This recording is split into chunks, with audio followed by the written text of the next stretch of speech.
Assalamualaikum warahmatullahi wabarakatuh. Kembali lagi di House of Grab Balikpapan. Kali ini saya mau ajak teman-teman buat ikutan atau melihat rutinitas mingguan untuk mencegah hama thrips. Sebelumnya saya mau tunjukkan tanda-tanda hama thrips itu biasanya menyerang pucuk-pucuk daun anggur. Ini kemarin sekitar 2 minggu lalu di kebun kami banyak diserang hama thrips seperti ini contohnya. Ini daun-daunnya jadi mengecil, kerdil, dan pucuknya gosong. Nih kemarin jenis haro yang paling parah seperti ini, daunnya jadi jelek, keriting-keriting kecil gini. Nah, kalau saat keadaan lagi diserang itu biasanya saya spraynya per 5 hari sekali. Ini kemarin saya spray 5 hari sekali, itu sekitar 2-3 kali semprot sudah sembuh.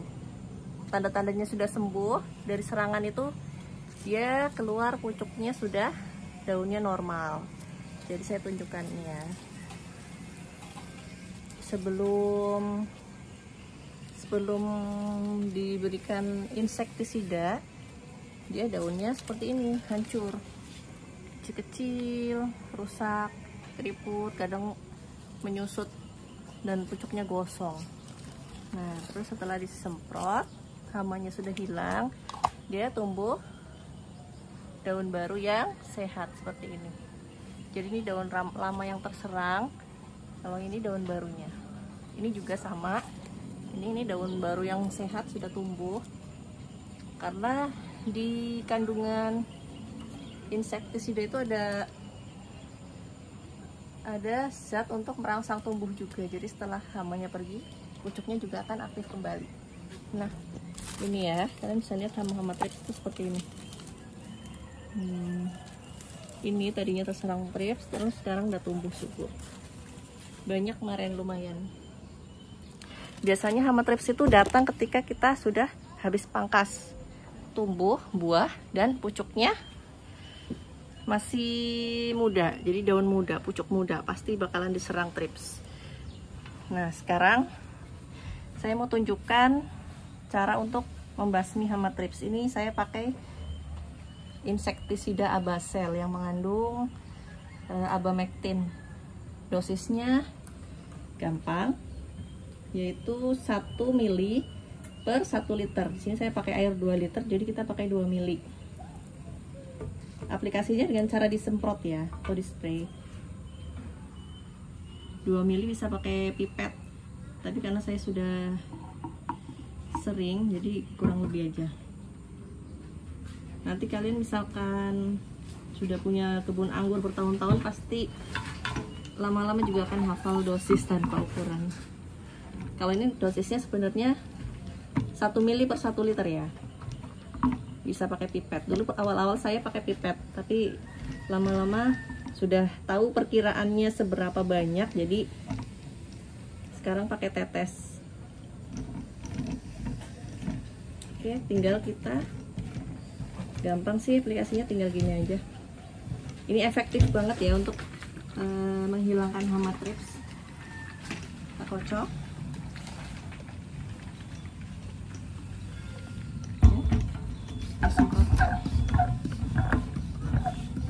Kalau sekarang karena sedang kondisinya tidak terserang, saya pakai aplikasinya cukup seminggu sekali di sore hari ya teman-teman.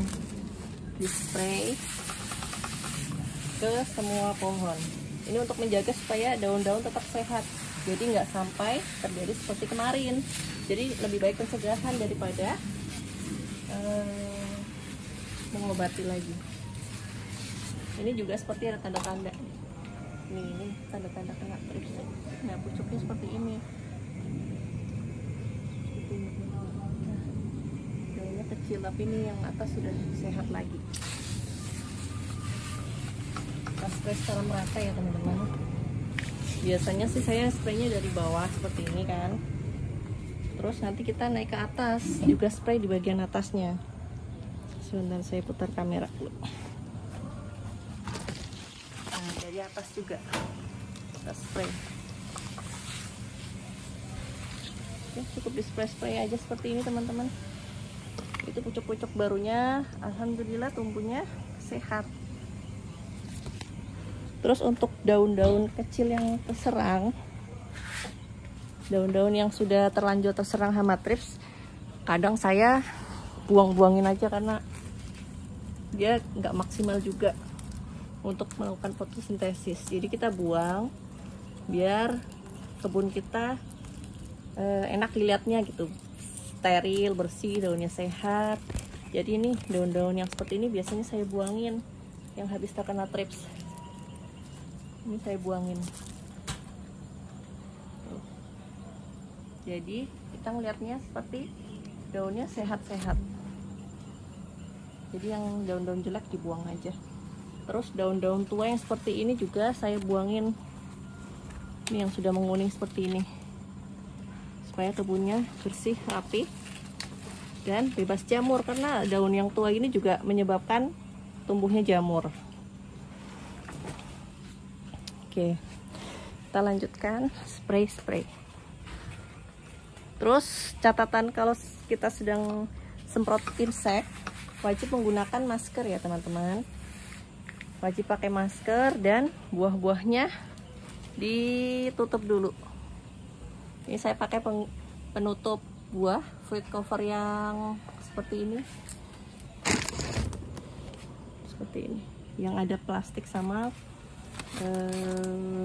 kertas, tapi bawahnya saya robek biar sirkulasi udaranya lebih bagus.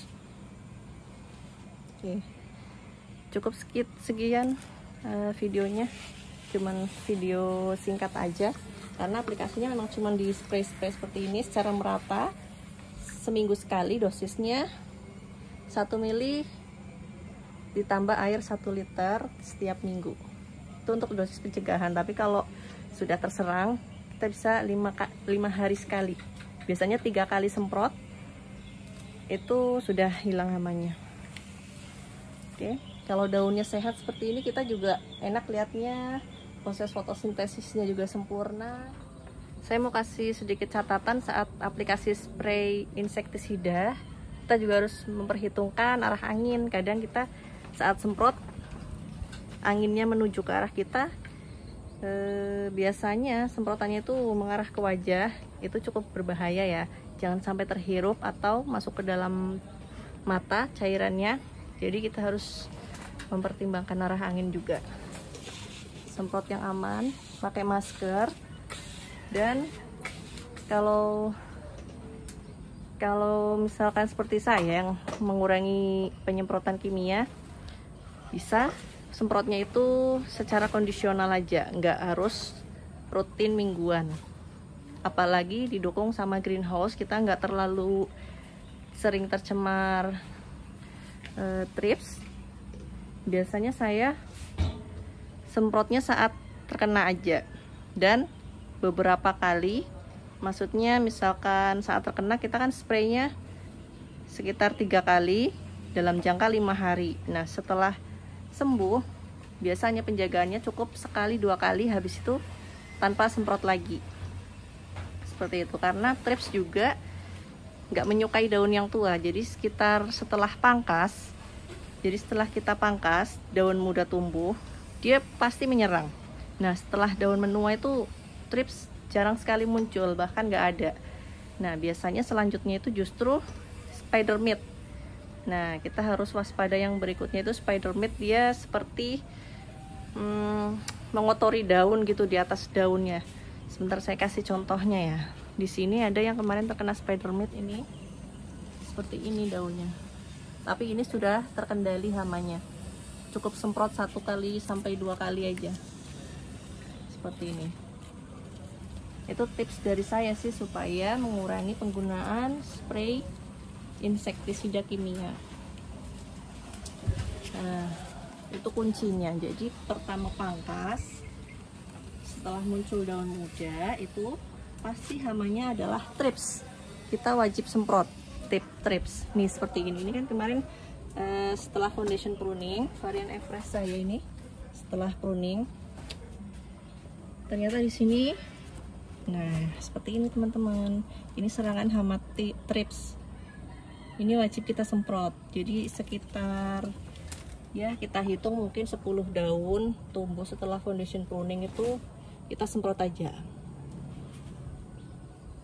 Kalau misalkan ini sudah terkendali, biasanya sih rata-rata itu 2-3 kali spray, 5 hari sekali itu dia hilang. Nah setelah itu dosis penjagaannya saya pakai di minggu pertama setelah sembuh dan minggu kedua. Habis itu saya nggak pakai spray thrips yang abamectin tadi. Nah selanjutnya justru nanti yang akan muncul adalah spider mite. Itu sudah beberapa kali saya perhatikan tuh seperti itu. Nah spider mite yang muncul di atas permukaan daun, dia seperti mengotori daun seperti yang tadi saya contohkan di atas sini. Tapi ini sudah terkendali, ini cuma bekasnya aja. Coba kita cari lagi. Sepertinya spider mite sudah terkendali di sini. Oh, ini bekas yang cukup kelihatan ya. Dia seperti ada debu-debu yang menumpuk, tapi kalau kita lap seperti ini, nanti di bekas tangan tuh ada merah-merah. Seperti tungo-tungonya itu mati ya saat kita usap-usap seperti ini. Soalnya kalau untuk insektisida itu berbeda ya dengan anti jamur. Kalau anti jamur itu sangat wajib. Malah saya bilang kalau anti jamur itu adalah hidup matinya pohon anggur. Jadi kita wajib sekali, seminggu sekali spray anti jamur. Karena kalau sudah terserang jamur, pertumbuhannya akan terhambat. Jadi lebih baik kita pencegahan maksimal. Oke, sekian. Terima kasih sudah menonton. Wassalamualaikum warahmatullahi wabarakatuh.